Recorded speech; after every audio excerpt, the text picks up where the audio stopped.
Welcome to Discovering. I'm hiking in the Tahquamenon Falls State Park to check in on the crew from the Covenant Point Bible Camp on their 5-day adventure. You're not listening to music all the time, you're not on social media, but you're just with your group. Then we'll take a look at some more historic fish photos from Jack Dio. That's all tonight, so sit back and relax. It's Monday night and time for Discovering. The secret streams that flow beneath the cliffs of colored stone.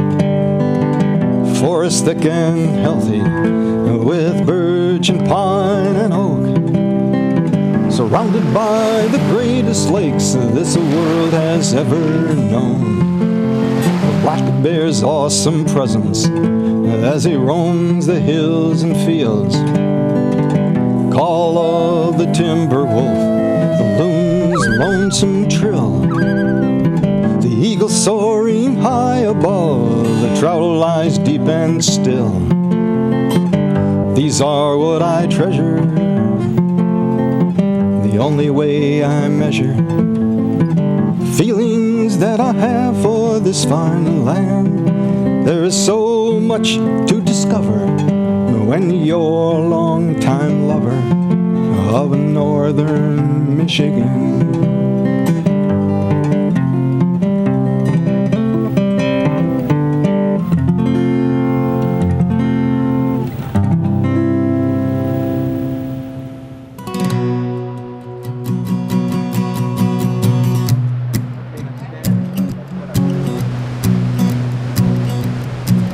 When you hear the words Tahquamenon Falls, the first thing that comes to mind, of course, is the falls themselves, and for good reason. The lower falls is made up of 5 smaller falls. 4 miles upstream, the upper falls is one of the largest waterfalls east of the Mississippi. It's 200 feet across with a 50-foot drop, spilling more than 50,000 gallons of water per second. The falls may indeed be the centerpiece, but there's a whole lot more park going on here than meets the eye. Tahquamenon Falls State Park encompasses close to 50,000 acres stretching over 13 miles. Most of this is undeveloped woodland without roads, buildings, or power lines. Much of this rarely seen backcountry can be accessed by the 35 miles of hiking trails in the park. A bit shy of a year ago, I was on Covenant Island, home to part of the Covenant Point Bible Camp. It's a place where kids get to experience many things, including the beauty of nature firsthand and learn skills associated with the outdoors. For those who want to take it to another level, they offer trip camps, which include spending a week or 2 camping, providing the opportunity to see what it's like to live in the natural world. I connected up with the Covenant Point crew on just such an adventure in the Tahquamenon Falls State Park. Covenant Point trips program, we do usually like 5 different trips during the summer. We go hike usually at the Porkies, Pictured Rocks, and we do canoe trips on the Flambeau River in Wisconsin. And they're all 5 days in the backcountry. Kids come on Sunday, leave on Saturday. Our trip, we head out of camp Monday and get back on Friday. And usually every night's at a backcountry campsite like this, and we're either hiking every day or canoeing every day. Usually like 5 miles of hiking a day. Canoeing is like 10 miles, but it's on a river, so it's easier. Each of the trips are also broken down by age group, so we have junior high and high schooler trips. Junior high trips are usually entering 7th, 8th, and 9th grade, and then the senior high trips are entering 9th, 10th, and 12th grade. So kind of the different integrities or intensity levels of the different trips that we do vary.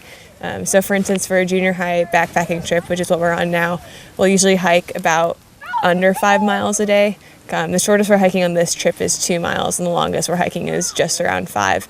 But for a senior high trip, we can hike up to 10 to 13 miles a day. Well, that's still pretty long for the high schoolers, because a lot of times they haven't been backpacking before, so we have to try to keep the mileage down a bit.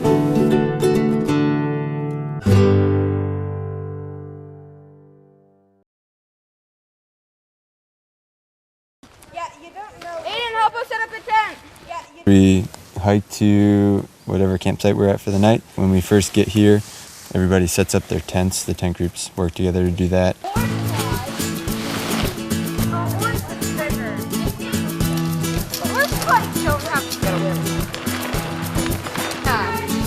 Yeah, usually we wake up the kids in the morning and get breakfast started. On backpacking trips, we just have oatmeal for breakfast, so it's really easy. But on canoe trips, we're able to bring these like larger Coleman stoves that have 2 burners, so we can do a lot more cooking. We also can bring coolers with us, so we can bring like eggs. We'll have pancakes and French toast at least a couple of the mornings. So then after breakfast, we have the kids pack up. That's pretty much the same for canoeing and backpacking trips. And then we hit the trail and hike for a bit. We'll stop at different points for like water breaks and stuff. Or on the canoe trips, there's wells at landings, so we'll go and fill up water jugs at places like that. Then we stop for lunch. Sometimes we hook canoes together on the river and gently float down on a good spot and eat as we go down the river. We always have a gallon bag that we make homemade granola before the summer starts, and fruit snacks and granola bars and some crackers that go along with that. If we have enough time and it's a nice day out, we try to swim if we're by water. 45 minutes. Okay, that's good. Hang on. Besides the fact. We try to find a cool spot when we're hiking to eat. Last year we stopped at a big waterfall on the Porkies, and that was a really cool spot to have lunch.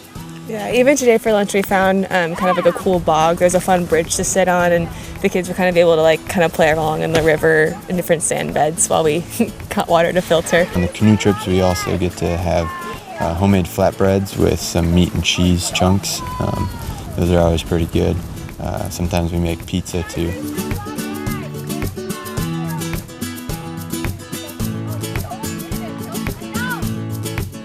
We like to try to make as many of our meals from scratch, or just like from food that you would have normally in your kitchen, partially because it's cheaper, but also it shows the kids that you can do these hiking trips. Just like it's really easy to make really good meals yourself. Like the mountain houses are a great, easy alternative where you can have like chili mac or beef stroganoff just by boiling water. But it's kind of fun to show them that like you can do all of this cool cooking outside and outdoors and over a fire, and it's fun too because they get to participate in it. Like last night, especially when we do the hobos, it's a very like hands-on meal, and so we had a couple kids cutting carrots, a couple kids cutting potatoes, and so they're all kind of able to help and pitch into the meal. Some of the pasta meals are obviously a lot easier and not quite as hands-on, but we like to get the kids involved in as much of the food prep and clean and stuff as possible. We do garlic butter pasta. I think our head cook came up with the recipe a few years ago. It seems to be a good hit with the kids. We make hobos, so last night we had hobos. It's ground beef. We fry that up, and then we also cook onions, carrots, and potatoes in a pan. Combine them, you can put ketchup or barbecue on it, some Lowry salt, and then mix it all together, and that's usually a really good meal. We usually do that on the first night. On hiking trips, we always have one night where we use mountain houses. Those are the freeze-dried foods. We always do that for one night on hiking trips, just to give that experience to the kids, because that's what a lot of people do hiking. On canoe trips, we make fajitas one night. Yeah, they're really, really good. Usually do quiet time, so we make a journal for the week for all the kids, and they get to take that and read a section in the Bible that we've laid out, and we got some questions for them to go through, and then we'll go through that as a group later in the night.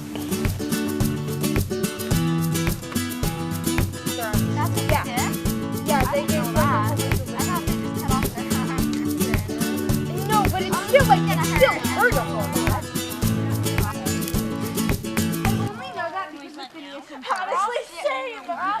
And we try to cook over the fire as much as possible.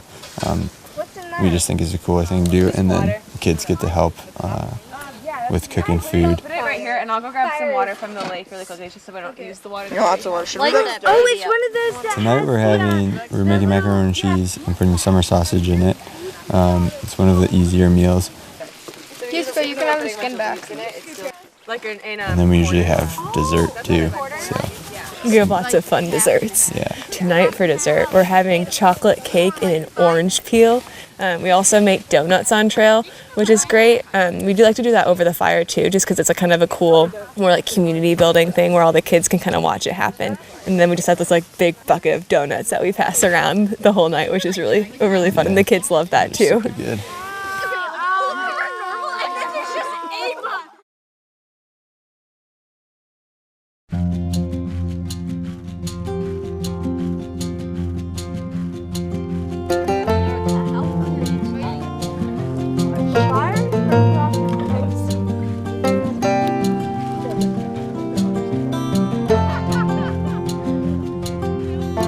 So when you go on trail, you're out in the woods and there's no service for cell phones or anything like that. So that's a huge thing I see is electronics or any kind of distractions, if you want to call them that, are kind of taken away, but in a sense they wouldn't work anyways because you're out here in the woods and you're not listening to music all the time, you're not on social media, but you're just with your group. I like spending time with each other, being out in nature, just having fun together and hiking up these beautiful trails. Wait, what are you in line for? Like doing these trips are like really fun because you get to have an experience that you never really have. You also like get to make friends with people you don't have, like you don't really know. Like we have 12 to 15 max people on these trips, so that's the only people you see for a week, except for people you cross paths on the trail with. You have to rely on each other. The trips aren't always easy. Hiking with a pack on or canoeing all day isn't an easy thing, but when you work together, you can make it all the way to your spot, and then you build up camp together. You're cooking together for one another. Like it may suck because you're hiking like 5 miles a day, and it's like with a 5-pound bag on your back. Well, yeah, and like because of the mosquitoes, but it's really fun because after all that, like you get to stop, make a campfire, and like have fun, just play games. So yeah. You're swimming or you're fishing with each other. There's a lot of togetherness and helping. I like bonding time with our group, and I really liked fishing today with them. It was really fun. And I like hiking with and seeing all the pretty sights. Yeah, I always love seeing just a group of 10 random strangers come together on Sunday night, the first night that we're on trail, and they're all just like kind of sitting awkwardly by themselves. But then by Tuesday, they're all just like sitting around and having a great time and have tons of inside jokes, and they're just acting like they've known each other for years. And I think especially being on trail in these small groups just creates such a unique opportunity for us to get to know the kids really well and for kids to get to know each other well. Brett was kind of starting to say how being on trail is like really uncomfortable, that no one's good at canoeing or no one's good at carrying a pack that weighs a lot, and it's exhausting and there's a lot of bugs. I hate mosquitoes, but this trip is awesome. When we're in those really uncomfortable settings, it's kind of like everyone's uncomfortable, and we kind of bond through that discomfort and just like taking kids completely out of their elements, and just like everyone's like their raw and total self, which is really cool to see people come out of their shell. Even like I've noticed in myself these past couple days, just like being more comfortable with a small group, just like joking around and talking and learning more about each other has been really awesome. I really enjoy all the activities, and like I really enjoyed going fishing today, and I don't know, just hiking is pretty fun, except for the mosquitoes. But yeah, that's what I enjoy. I enjoyed playing in the water because that's where the mosquitoes and the bugs weren't, and I also enjoyed playing frisbee because then I forgot about the mosquitoes. Every trip is unique with different personalities of kids, but it's always a good mix and a good balance, and ends up working really well. And to see a lot of kids that are really different from each other, that come from different backgrounds. We get a lot of kids, even this week we have some kids that are from like the Chicago suburbs and some kids that are from various places in the UP. So they just come from all different walks of life and just come together for a week and hang out and enjoy nature and get bitten by mosquitoes. And it's just really awesome to see everything come together. Covenant Point is really fun because you get to do a lot of cool things you would never do before. And because of this, I've gone backpacking. I'm going to go canoeing down a river. It's a lot of fun. Plus, I always feel closer to God on these trips, and I really like doing it, and I want to keep doing it. And maybe I could be a counselor at Covenant Point one day, which is just awesome. Come on, trips. Yeah, come on the trips. It's cool to see them grow in a week, you know, being challenged individually and as a group, and being stressed physically and emotionally at times because you're tired and you can't just go to McDonald's and get a burger or anything. You have to share the food that we have. I like hiking around and playing with the campfire. But seeing them grow as a group and individually under the stress and under the challenge is something that you can't get in a lot of other places. It's unique to a setting like this where you have nothing except what's on your back or in your canoe, and you got to make do with it and work with whatever situations that come up, or whether that's rain, a lot of bugs, or anything like that. I liked fishing with my friends, and I like making food and just hanging out at the campsite, and hiking's pretty fun except for the mosquitoes, but it's pretty fun.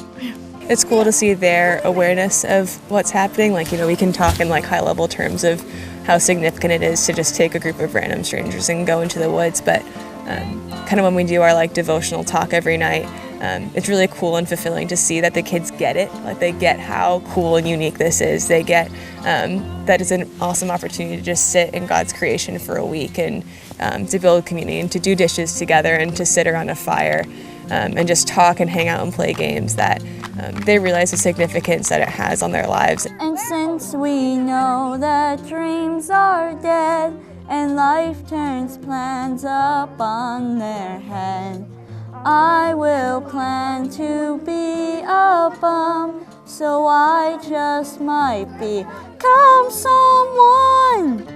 Even one of the campers I was talking to earlier today, I've been on trips with him for three different times over the past couple of years, and every time he's just like, this is like my favorite week of the summer every year, and you know, he always comes back home feeling really renewed and refreshed, and it's fun to like share funny stories of like different jokes from years past, and it's just a really cool to see how much they enjoy it. Even though like even today, like we were hiking and it was hot and it was really buggy and it was exhausting and the kids were complaining a ton, but they're having a really good time, and even sometimes they don't even realize it. Because then we come back to the campsite and set up camp and finish collecting firewood, and like now they're sitting around the campfire and having an awesome time and just talking and laughing, and it's just really cool to see them all come together. I will make you queen of everything you see. I'll put you on the map. I'll cure you of disease. Yeah, that's the end. Woo!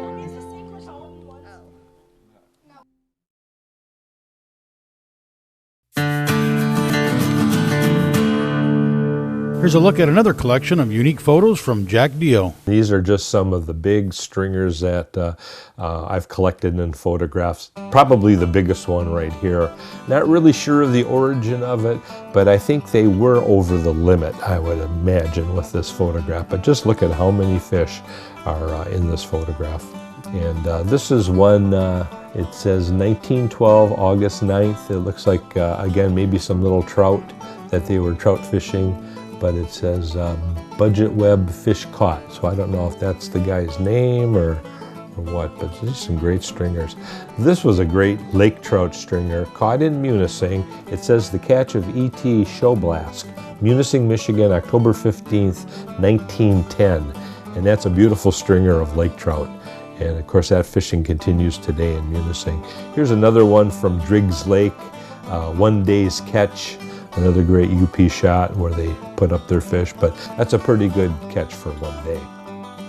And these were fun. These were some men out in Dickinson County. This is at Silver Lake, and kind of neat how he's holding up the stringer. But then I noticed that all the guys held up the same stringer and all got a turn holding up these fish. But these came from Hazel Dalt, who was a collector of photographs in Dickinson County, and these guys were fishing out at Silver Lake. Here's just another one of guys who nailed their fish to a board. I thought that was kind of interesting, and their oars from their boat are posing. This one I call crows and walleye. We have a lot of big walleye in this shot, but for some reason there's two crows sitting up above their heads. Not really sure why, but it makes for an interesting photograph. These are some lumberjacks from Garden, Michigan. This was taken by the photographer Sexton, and these guys came in with a nice catch of fish. And this is right in front of a backdrop that he used to have a tent right outdoors that he would photograph lumberjacks and portraits of people. But these guys were pretty proud of their Springer. And I just love the pipes, the hats, and of course the ever-present booze bottle. And these guys, nothing to speak of here. I just thought, well, I'll show a little Stringer too. This was a story of John Canerva. The Canervas lived in Gwinn, Michigan. And these are his two sons. And a third son, Russell Canerva, shared the story of this. It says, a mess of 42 trout. What was happening is these guys had a farm right on the Escanaba River in Gwinn, and there was so many grasshoppers during this time period in their farm that they decided, let's catch the grasshoppers and go fishing. And this is one day's catch of trout. 42 of them hanging there, and they used the grasshoppers from their field to catch those fish. So that's John Canerva. Russell Canerva's still with us here in Marquette, and he's a great historian and shared that photo with me years ago. And you know, before I gave the show, Jim Paquette, who is our archaeological historian, and his dad was quite a fisherman, and he said, I got to show you a couple shots of my dad, and that's him on the left. And this is a buddy. They both were in World War II and going to Okinawa on the day of the boat landing. It happened to be the opening of trout fishing season, and Paquette swore that if he lived through the Battle of Okinawa, that he would never be out of town during the opening of fish season in the UP, and he made that promise come true. And these are some of the shots of Bob Paquette, Jim's father, and again, sometimes over the limit, but who's counting? And that's Mr. Paquette holding up a real nice Stringer. So I added those to my show just before it began. Here's another shot of Paquette with his fishing gears, 1940s.